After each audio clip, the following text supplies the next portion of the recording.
Hvaljen Isus I Marija. Dragi gledatelji video platformi informativnog centra. Loué soit Jésus et Marie, chers téléspectateurs de la plateforme vidéo du Centre d'information Mir Medjugorje, chers auditeurs de la station de radio Mir Medjugorje, c'est avec grande joie que je vous salue tous. Le 27 novembre de l'année dernière, le pape François a nommé Monseigneur Aldo Cavalli, visiteur apostolique à caractère spécial pour la paroisse de Medjugorje, où il est arrivé hier soir en la fête de Notre-Dame de Lourdes. Medjugorje accueille avec joie son nouveau visiteur apostolique et nous sommes également heureux qu'il ait trouvé le temps dès le premier jour pour être l'invité de notre programme. Père archevêque, loué soit Jésus et Marie et bienvenue. Merci. Merci de m'avoir invité à cet entretien et je remercie le Seigneur, la Vierge Marie et le Saint-Père qui m'ont nommé ici. Je ne suis jamais venue ici, mais beaucoup de personnes de mon pays, de ma paroisse sont venues ici et à leur retour, je remarquais toujours une chose très profonde. Ils revenaient pleins de bonne volonté, comblés de foi, comblés du désir de bien vivre, d'accueillir le Seigneur, remplis de bien pour Notre-Dame et de désir de prier, le chapelet. J'ai remarqué beaucoup de choses positives, mais je n'étais jamais venue. Lorsque le pape m'a nommé à l'âge de 75 ans, j'étais satisfait et j'étais content de venir ici et j'y suis venu volontiers. Très volontiers. Quelles sont vos premières impressions en arrivant à Medjugorje? Je voulais parler avec les pères franciscains qui sont ici depuis longtemps et qui ont fait beaucoup de bien et qui continuent de faire beaucoup de bien. Ce sont eux que j'ai rencontrés en premier et j'ai vu qu'ils aiment cet endroit, ils confessent volontiers, ils prêchent volontiers, ils sont à la disposition de la grâce de Dieu. Et ça, c'est une chose vraiment positive. Ce matin, j'ai vu l'église, les endroits où les gens viennent, mais je me demande toujours une chose très profonde. Pourquoi tant de gens viennent ici? Et il y a un pourquoi profond. Ils ne viennent pas pour se divertir ou d'autres raisons. J'ai toujours remarqué qu'ils viennent avec le désir de rencontrer le Seigneur, de prier et d'être en compagnie de la Vierge Marie. Ces deux choses ensemble, rencontrer le Seigneur, prier, changer leur vie et être en compagnie de la Vierge Marie. Quand mes gens revenaient d'ici, c'étaient les deux points fondamentaux. Et maintenant vient la conséquence. Que dois-je faire, moi ? Ce que les pères franciscains font très bien. Nous collaborons avec la grâce pour aider de la meilleure façon possible les personnes qui viennent rencontrer le Seigneur et être en compagnie de la Vierge Marie. C'est notre objectif. Avec les frères, l'évêque de Mostar et de nombreux laïcs qui travaillent ici comme vous, de collaborer avec ces personnes qui viennent avec un seul but. Rencontrer le Seigneur dans un lieu saint, et ceci est devenu un lieu saint. Rencontrer le Seigneur dans l'Eucharistie, le rencontrer dans l'Évangile, le rencontrer dans l'adoration, le rencontrer dans la confession et être en compagnie de la Vierge Marie. Nous devons collaborer pour cela, pas pour autre chose, collaborer avec le Saint-Esprit pour aider les croyants à être dans ces directions. Vous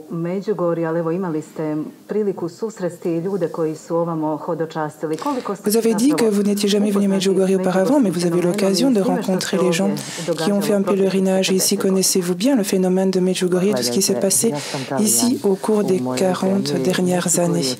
Écoutez, je suis italien. Dans mon pays, Medjugorje est devenu un point de référence.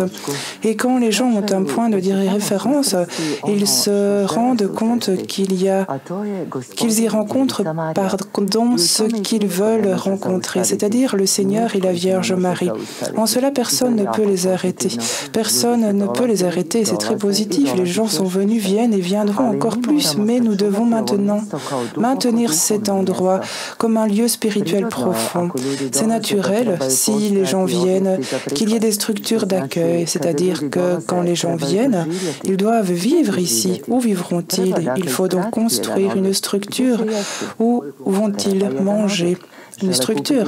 Ils veulent acheter des présents liés à leur expérience. Nous le leur mettons à disposition.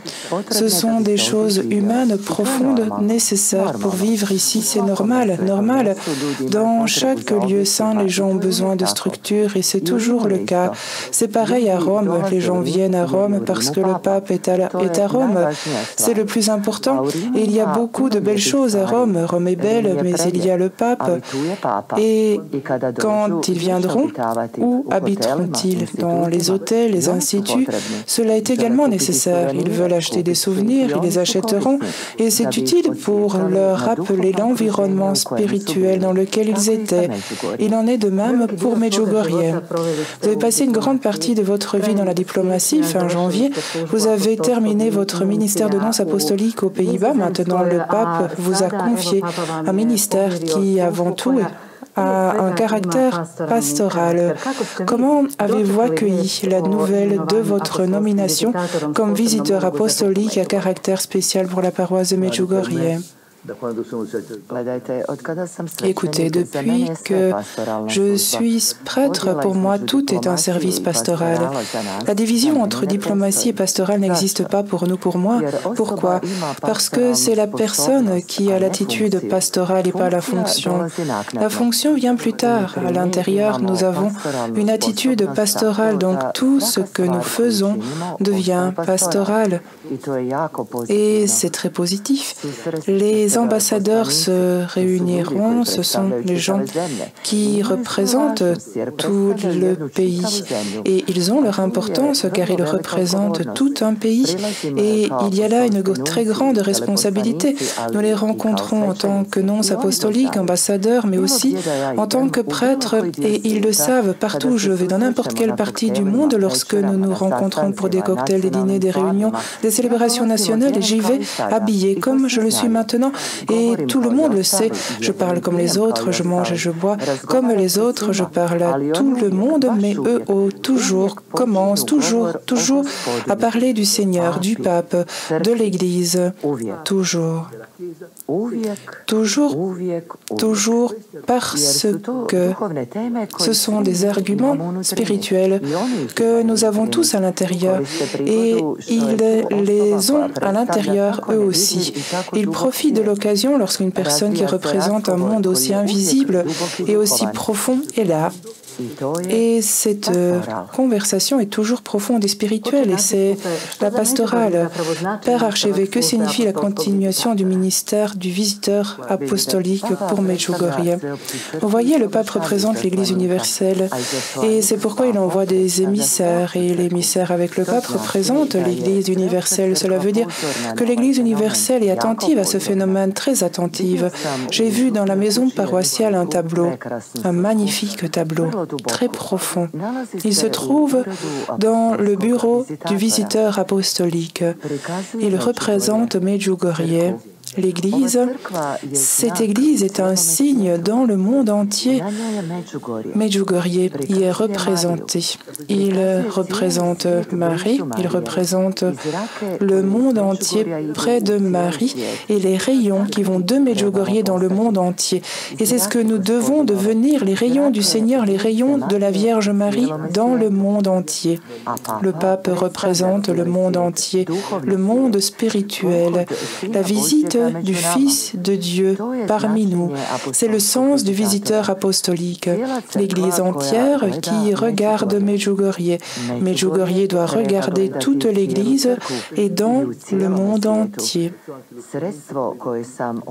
L'instrument que j'ai remarqué ici est très important, atteindre le monde entier. Ces moyens sont normaux aujourd'hui. Les utiliser de la meilleure façon possible, et avec la meilleure technique possible pour atteindre le monde entier. C'est quelque chose de très positif. Vous avez rencontré le Saint-Père après avoir été nommé visiteur apostolique. Dès que le pape vous a envoyé à Medjugorje, nous savions qu'il se souciait de Medjugorje et de tout ce qui se passe ici. Alors comment le pape regarde-t-il tout ceci et qu'a-t-il dit? Regardez, le pape m'a très bien reçu, il m'a peu parlé de Medjugorje. Il m'a dit, va là-bas, sois là-bas et avec calme, tranquillité et équilibre, sois là et suis les gens. Et c'est tout.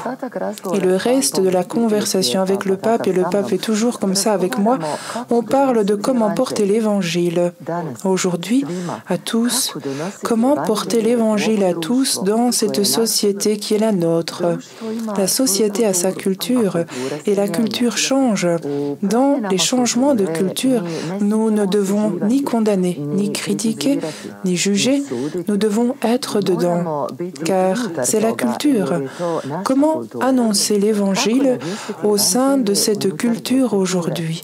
Comment a fait le Seigneur, lui qui est entré dans une culture et a prêché l'évangile au sein de cette culture avec la langue, par sa manière de faire? Le Seigneur était un juif, donc une manière de se comporter inhérente à cette culture. Comment atteindre cette culture? Dans cette partie de notre monde, le monde occidental, cette culture qui était entièrement chrétienne autrefois, entièrement, mais de différentes manières, protestants, anglicans et tout ce que vous voulez, mais l'éthique était complètement chrétienne. L'Europe était chrétienne. Nous avons un incroyable changement de culture. Sont-ils mauvais? Non, pas du tout. Ils vivent simplement dans une culture différente et ils sont très disponibles. Quand j'étais aux Pays-Bas, et le Pays-Bas est caractéristique de cette autre culture, un pays fort, je peux vous le dire avec certitude. Fort signifie que ce sont des gens qui œuvrent, travaillent, ont des innovations. Chaque année à l'Annonciature, je recevais des jeunes, des groupes de jeunes, des jeunes étudiants du monde entier. À savoir, toutes les universités néerlandaises sont bilingues. Et ici aussi, vous traduisez pour le monde entier. Toutes les universités parlent flamand et anglais, toutes. Donc des jeunes du monde entier sont venus par groupe de 15 du monde entier.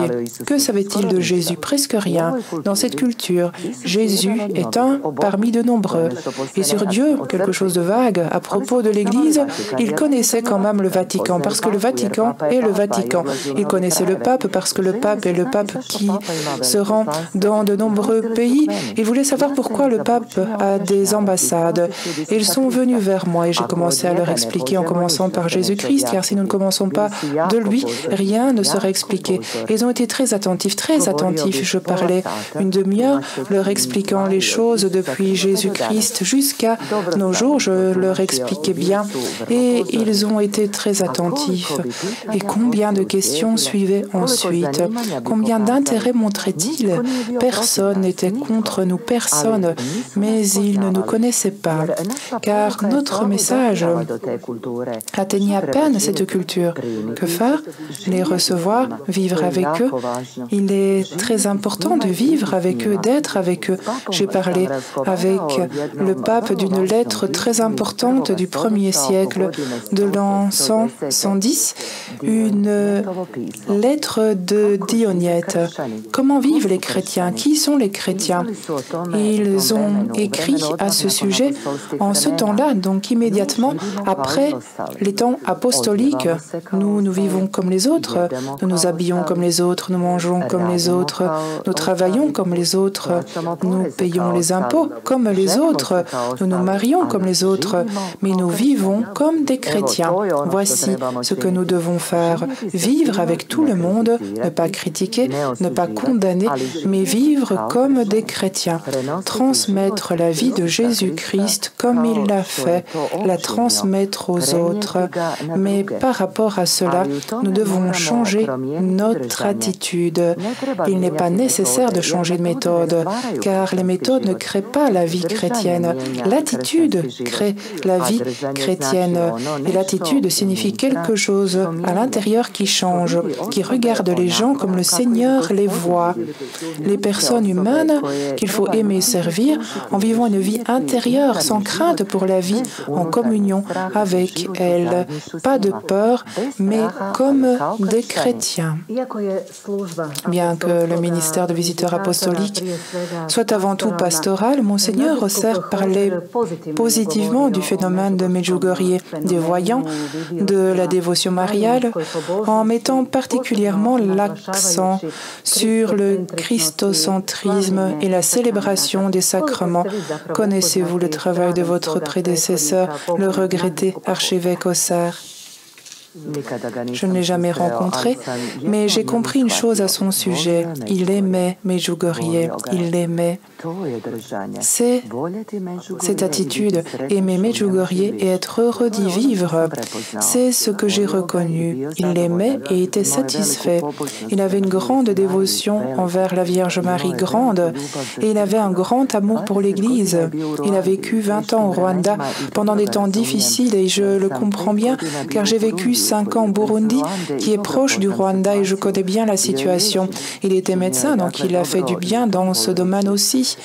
Il a été évêque à Varsovie et puis ils l'ont renvoyé ici, aussi vieux que moi. Il aimait cela, il aimait ceci. Dans la maison paroissiale, j'ai dit « Veuillez garder la photo de Monseigneur Rosser. Gardez-la, je vous en prie. » C'est une histoire, une belle histoire d'un homme qui a donné sa vie ici et qui y est pratiquement mort. Une belle histoire et il faut la garder parce que l'histoire ne doit pas être effacée. Il ne faut jamais la supprimer. Dans la maison paroissiale, les franciscains m'ont montré le nombre de personnes qui sont mortes dans le passé, il n'y a pas si longtemps, qui sont mortes en martyrs. Tant de personnes ont été tuées. C'est l'histoire. Nous ne pouvons jamais oublier que nous sommes le fruit de cette histoire. Je suis venue ici après 3, 4, 5 ans de mon travail de Monseigneur Rosser. Il a bien travaillé dans le sens où il a donné sa vie pour Medjugorje. Au début du mois d'août, le festival des jeunes qui rassemble des dizaines de milliers de jeunes du monde entier aura lieu cette année encore. Les jeunes soulignent qu'ils sont particulièrement impressionnés par la dévotion de l'adoration, la Sainte Messe, concélébrée par plus de 500 prêtres du monde entier. Ces dernières années, des dignitaires ecclésiaux étaient avec les jeunes à Medjugorje au festival et se sont adressés aux jeunes. En sera-t-il de même au festival de cette année?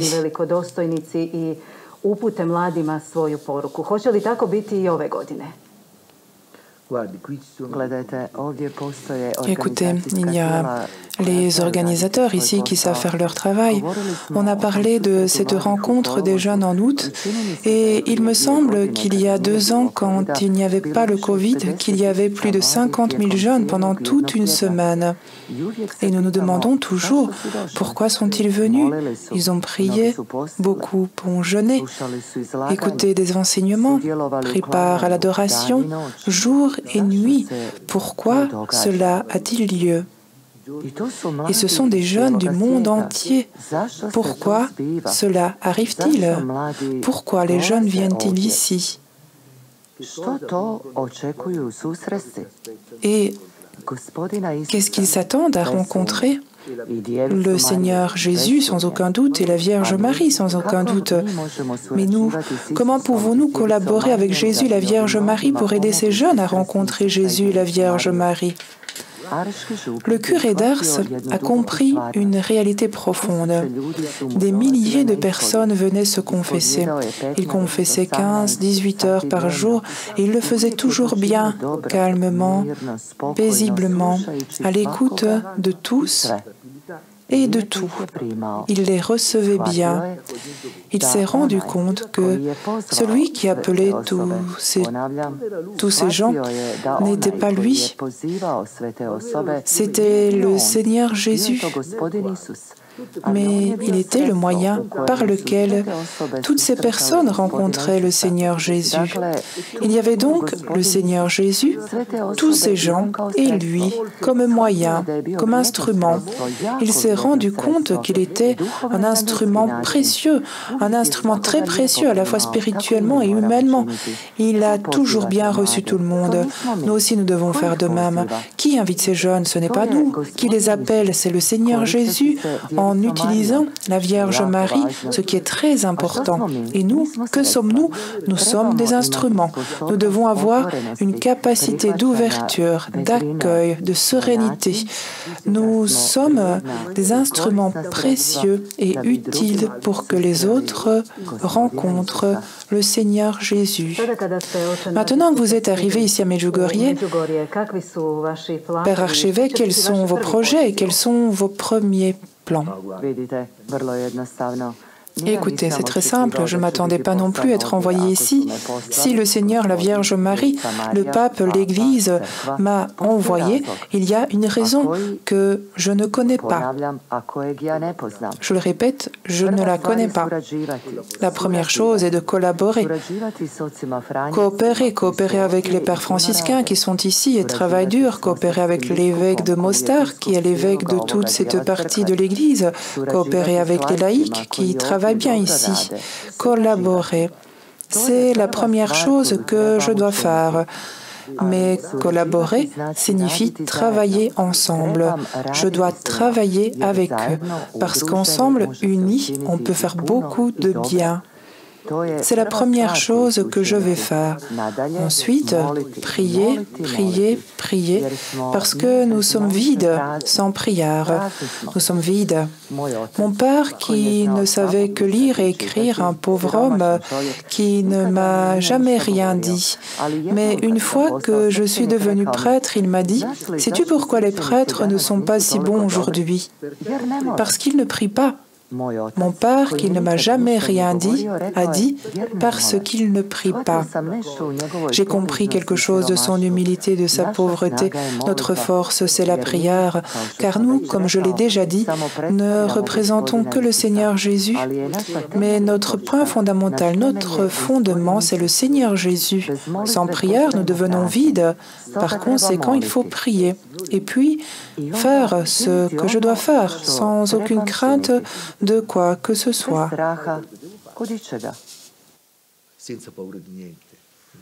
Sans peur de quoi que ce soit. Père archevêque, merci pour cette conversation et pour tous les messages que vous avez envoyés à nos téléspectateurs et auditeurs. Voilà, j'espère sincèrement que ce sera le début d'une belle collaboration avec vous suite à votre arrivée à Medjugorje.